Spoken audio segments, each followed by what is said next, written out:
అంబటి రాంబాబు కెమెరాలన్నీ చూస్తూ ఉండగా ఇంకా లోపలికి రిమాండ్కి వెళ్ళేటప్పుడు తగ్గేదేలే అంటున్నాడు.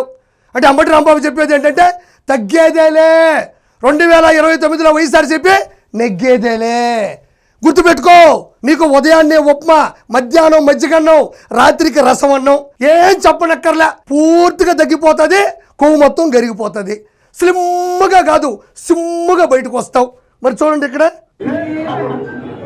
ఇక్కడ మనం గమనించినట్లయితే మన గాంధీ గారినో పొట్టి శ్రీరాములు గారినో మరి అప్పట్లోని స్వాతంత్ర ఉద్యమంలో పాల్గొన్న, అంటే క్విట్ ఇండియా ఉద్యమంలో, ఉప్పు సత్యాగ్రహంలో పాల్గొనేటప్పుడు వాళ్ళని అరాచకంగా, అన్యాయంగా, కిరాతకంగా వాళ్ళని అరెస్ట్ చేసి తోసుకొని వెళ్తూ ఉంటే వాళ్ళు మన భారత జనాల కోసం వాళ్ళు కొన్ని సిగ్నల్స్, సైన్స్ ఇచ్చేవాళ్ళు, కొన్ని చేతులతో ఊపేవాళ్ళు. ఆ మాదిరి ఇతను చూడండి అయ్యా, అదే తగ్గేదలే అంటున్నాడు. ఆల్రెడీ 5 కేజీలు తగ్గాడు, మొహం మొత్తం పోసిపోయి, ఎంట్రుకలు రంగంతా పక్కకు పోయి, ఇదంతా తగ్గిపోయి ఇలా ఉన్నాడు మనిషి. తగ్గేదలే అంటున్నాడు, బాగా తగ్గిపోయాడు.